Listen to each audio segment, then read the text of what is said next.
কণ্ঠ এক।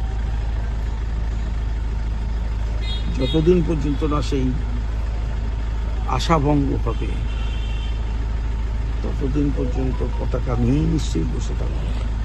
একেবারে শেষ প্রশ্ন, আপনি সেই একই কথা, আনুগত্য দলের পাশে আছেন, দল কি আপনার পাশে আছে? কে থাকলো না বড় কথা না, আমি তো আছি।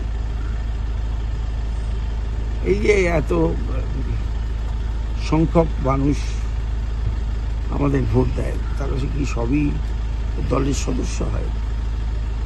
কিন্তু তারা দলের পতাকাকে বিশ্বাস করে বলেই তো ভোট দেয়। আজকে বেহালায় আপনি যাচ্ছেন, সেটা হচ্ছে তৃণমূল কংগ্রেসের নেতা হিসাবে না বিধায়ক হিসাবে? আমি বেহালার মানুষ হিসেবে যাব।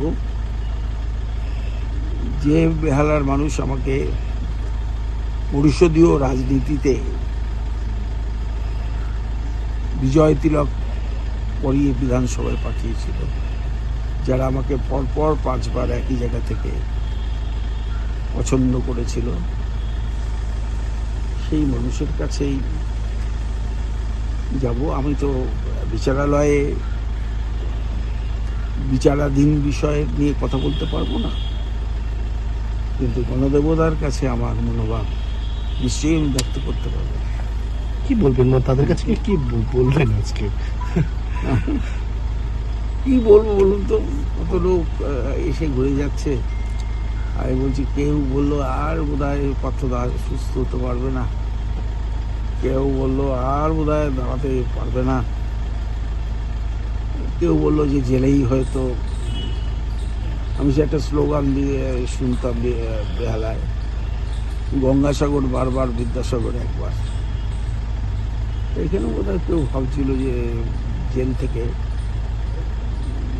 জীবন্ত পার্থ নাও আসতে পারে। কিন্তু মানুষের ভালোবাসা, বিশেষ করে আপামর বাংলা মানুষের ভালোবাসা আমাকে সুস্থ করে তুলেছে। আমি এখন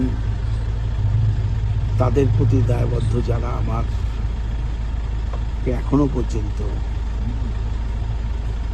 আড়ালে আবডালে কখনো সশরীরে এসে তাদের মনের দুঃখের কথা বলে, তাদের পাশে আমি আছি, নিশ্চয়ই থাকবো। ঠিক আছে।